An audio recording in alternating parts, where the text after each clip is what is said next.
On the one hand, they say they want a two-state solution. On the other hand, they fail to recognize the state of Palestine under some justifications and pretexts that are really do not stand. Nothing has led us to where we are more than the lack of clarity. When we started, the situation here was really rather alarming. The political class here coalesced to actually, in a way, push for the Israeli narrative. The wheels of history, even in the West, are definitely going in an opposite direction of what Israel has been wanting and has built and done to make sure that the West will blindly support it. I see a lot of contradictory remarks and actions throughout the last 5 years, I have to say, since I started as an ambassador here.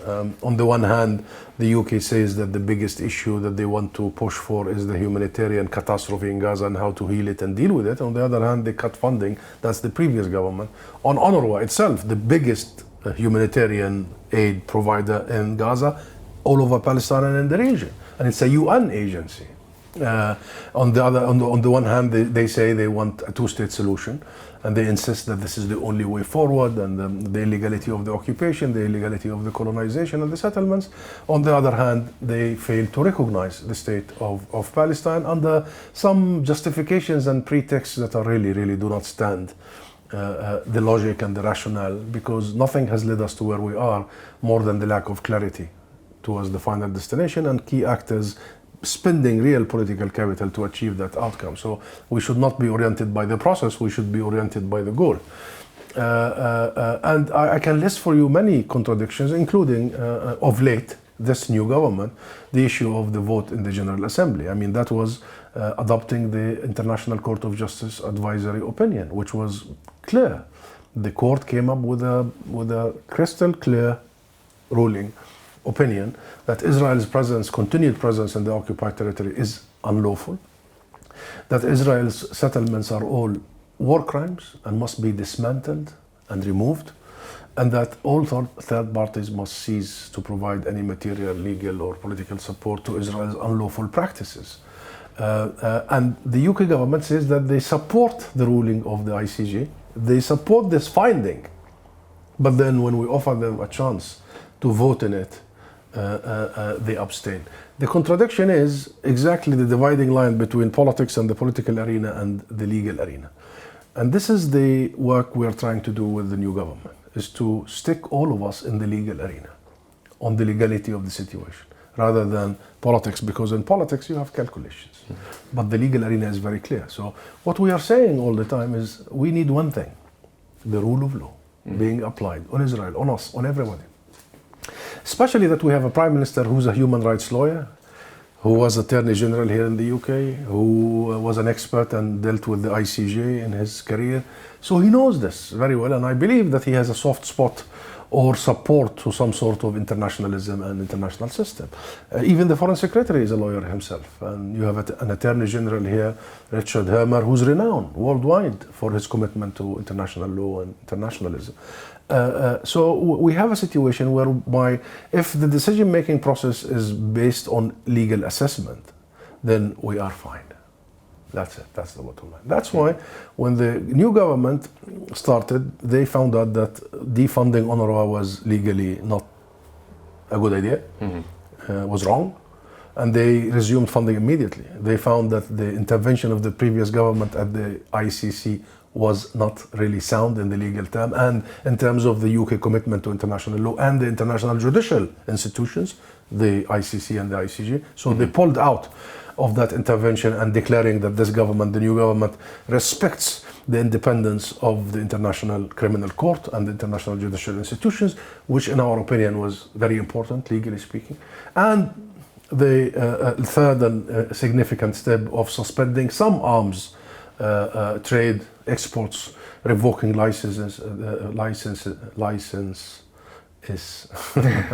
revoking licenses to export arms to Israel. It is not incomplete, it is not enough. We have the issue of F-35, we have many other issues. However, it confirms what I'm saying to you. Once you apply legal assessment, then the decision becomes much easier. Does Israel violate the basic provisions of international law? And the answer is yes, with capital letters. And the Foreign Office knows it. The legal experts of the government now and the previous government know it. And therefore, once you come to that conclusion, then it becomes a legal obligation upon you domestically, by the domestic law and internationally, to immediately seize any exportation of arms to a country that is committing all these crimes. And that's why the new government took that step, and they explained it in the parliament. The Foreign Secretary David Lammy did explain it, and the Prime Minister. By simple terms, he said this government takes international law seriously. With that, there are some Labour MPs that are calling for a full arms embargo in Israel. And that should be the case, absolutely. And that's why I think what we have seen with the new government is a promising progress, but shy. It's a shy progress. We don't want it to be shy. We want it to be very clear, very confident, based on legality.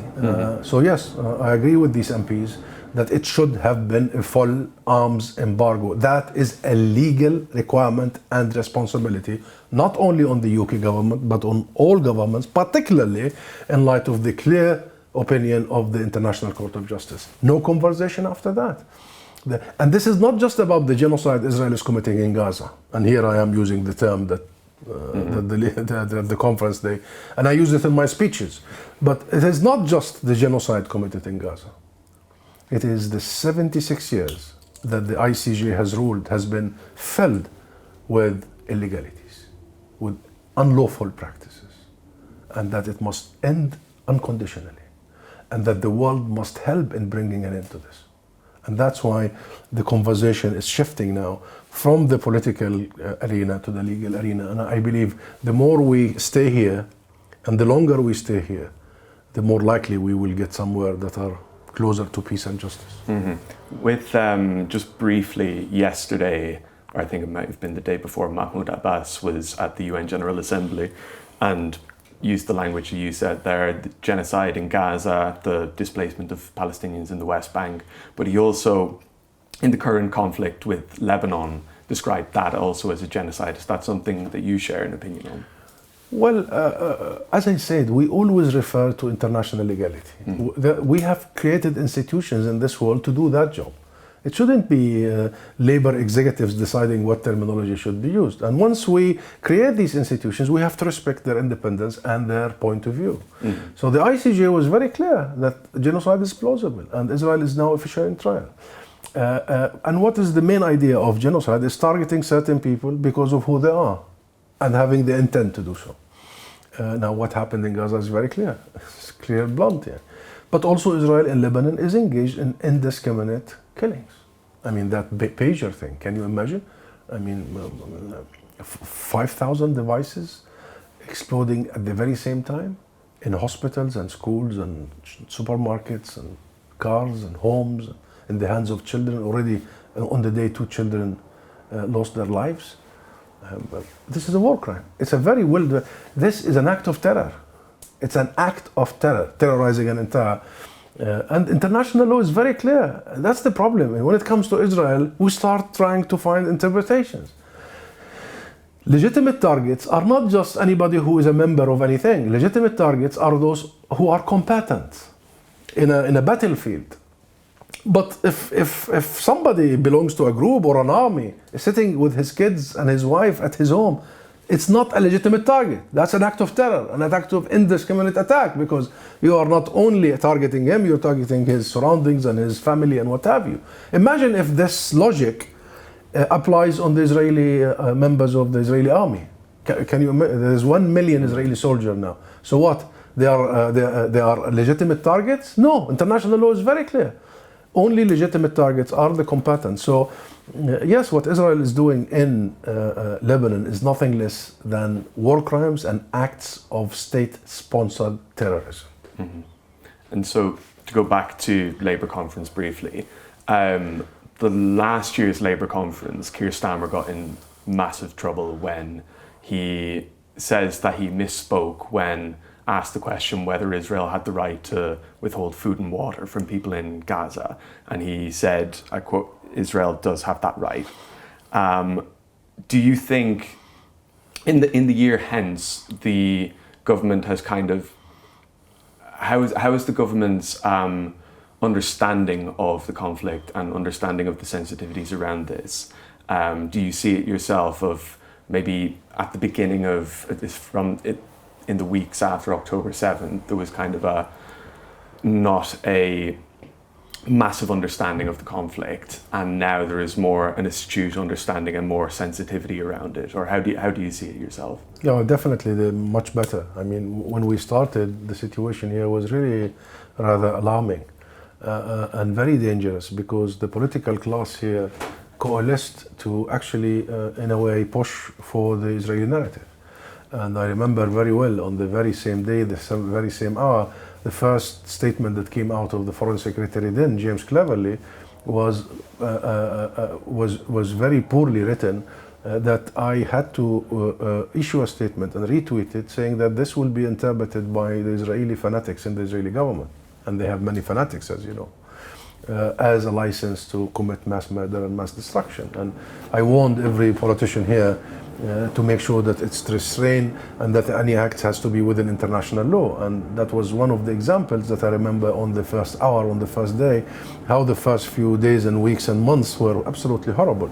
But down the line, thanks to the British public, thanks to the stories being seen and the sheer murderous campaign by Israel exposed, unmasked, thanks to some of the alternative media like yours and many others, I think the British public have been the bedrock on which all these political actors have changed their position. And you've seen the streets of London and the streets of Manchester and in Scotland and in Wales and everywhere. And you've seen also the public opinion worldwide, not just in the UK, but the UK was an epicenter. And it historic moments when you have almost 1 million in the streets of London in support and solidarity of Palestine. You've seen the real support within the Labour Party itself and the Labour movement, again going to the movement. You've seen all the real principled positions by many Labour MPs. So all that brought pressure that the position has been clarified. And now the Labour, before the elections, but also when they became government, called for an immediate ceasefire. But this is not enough, we tell them. Calling is something, but enforcing is something else. So enforcement needs building real leverage that we can place on Netanyahu and Israel to stop this madness. We're now approaching a year since October 7th. How would you characterize the international response and international reception to the events on that day and everything that has followed since then? Dismal. Absolutely. The biggest failure in our history since 78 years ago, since the end of the Second World War. The very idea of the institutions we built, the very idea of the global system was based on one word, one term, never again. And the idea that we will never allow for targeting of a people because of who they are. And we will never allow for this level of destruction and level of mayhem. And we will build sufficient institutions, all of us collectively, as a human family, to make sure that that will never happen again. And we will stop it if needed by force.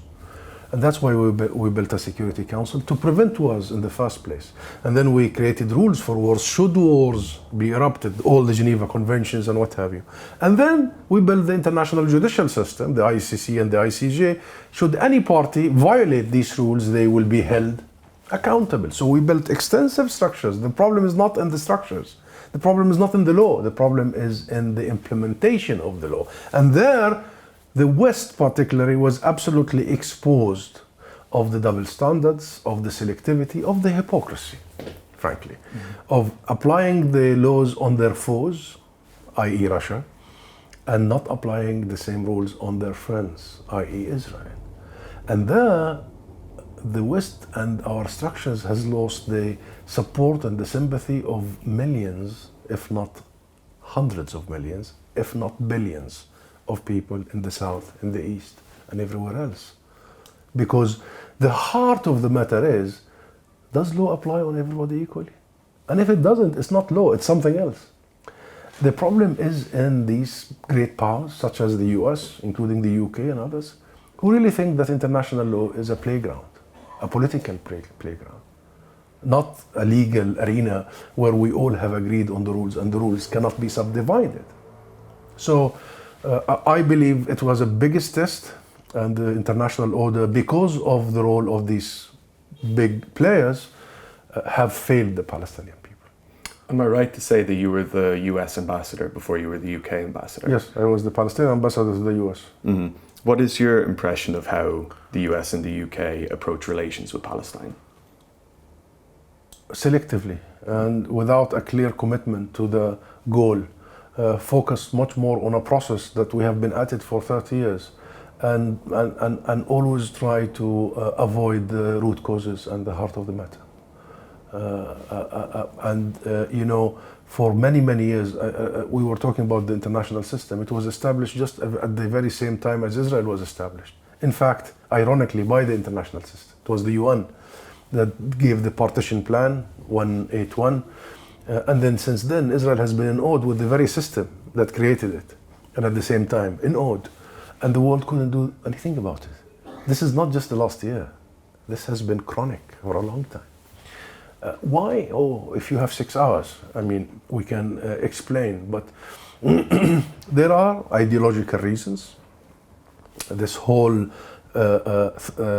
myth that Palestine is a land without a people, for a people without a land, when Palestine has one of the most ancient people who have lived there for millennia, who cultivated their land, and one of the most recognized civilizations. I mean, we are the birthplace of Christianity, as you know very well, in Bethlehem. And Jerusalem, and our history and our connection to the region and the world, and our contribution historically. And that created a situation whereby genocide was needed to implement that ideology.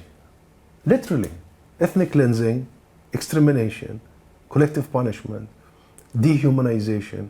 Put all that in the mix and look at the last 76 years. You will see that, because if you believe there is a land without a people and oops, all of a sudden there was people, what do? You have to annihilate that people. It's as simple as that. And then you package your annihilation with many things. God gave us this land. Oh, sorry, God doesn't give land. That's not, you know. No, we are, you know, we were here before. What do you mean we were before? If the Romans will apply that rule, half of the UK would be gone tomorrow and half of the world. So many things were applied. The Bible, and Palestine is the birthplace of the Bible. The Bible was weaponized against us, against the original Christians. Unbelievable. But also there are many issues, historic and current, that I don't have the time to go through. But the West remains to be incapable to balance itself when it comes to Israel. And what I have witnessed when I was serving as an ambassador in the US, the conclusion is the US cannot do this alone. It's much bigger than the US, because Israel in the US is not a foreign policy issue. It's a domestic issue. It's a purely domestic issue. And there comes many segments of the society, many actors, many pressure points, including the biggest Zionist organization, and that is not any Jewish organization. The biggest number of Zionists in the world are the Christian Zionists and the evangelicals, who believe in that dispensationalist theory that started here in England. And it's a long story. But also, it's not the only thing. There is the arms trade and the arms industry. There is the strategic element that, you know, we needed a base in the Middle East to make sure that the Middle East is under some sort of control. And so far with all this, Israel for the West has proven to be a net burden. I mean, a net burden in every sense. A burden on our ability to maintain a world that is peaceful, a burden to maintain a region that has some economic opportunities. And you see, every time there is an issue in Palestine, it goes all over the world. It goes viral. It's a global issue. It visits you in the streets of London and Washington, and New York and Brussels and what have you. So perhaps we need to make sure that we continue with the people in the West, as we are doing with the British people. And we need to make sure, especially the younger generations, your generation, are going to look at this differently. And perhaps I believe that the battle is being won, including in the US. And you've seen the incumbents in the US, and the incumbents that started in Columbia and Harvard and here and there are not just something that happens suddenly. building up, and it's historic because the last time it happened, something like this in the US was in 1968, the anti-Vietnam War. So it takes generations to accumulate and to build up and to reach that peak moment.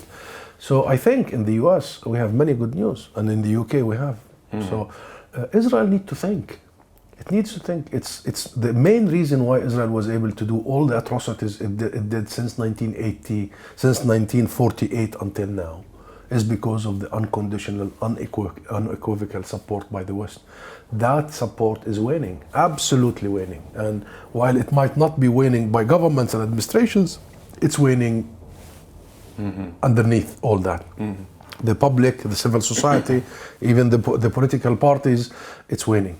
And you know, this logic for all these decades that you can only use your muscles but not your brain. And look what they have done in Gaza, look what they're doing in Lebanon. Muscles, muscles. Muscles means here mass violence, mass murder, mass destruction. That's muscles. While the West, they use brain with Israel, but never muscles. They use the carrots, never the stick. And I think we need to build a situation whereby the world uses, not only with Israel, but with any bad actor, a combination of carrots and sticks. Like we did with South Africa, apartheid South Africa, and how the world managed to help collapsing that apartheid. The same has got to happen in our situation. In the immediate future, do you have hope when it comes to administrations and governments to see what's happening for what it is and to act and to use their, as you said, their muscle on Israel to bring an end, bring a ceasefire, and change the dynamic in the region? Oh yes, I'm very hopeful about that. And my hope is because of the people. You know, in the end, the West is made of democracies, and politicians do calculate. Up until recently, they never felt the cost of wrong policies on Palestine. It was rare. They only felt the policies vis-a-vis Israel. So they would be rewarded immediately if they take a stand in support of Israel, whatever policy Israel does, illegal always, or they would be punished if they take a stand against Israel. And your history is full of these politicians who are either rewarded or punished. And some, their careers ended. But now it has flipped upside down. In the last elections, in July, Palestine was squarely part of that election. And many people made clear, many British people made it clear that they are voting because they want to see a different policy by the UK on Palestine. Several MPs were elected only on the Palestine ticket. And they call themselves now, you know, they have a bloc.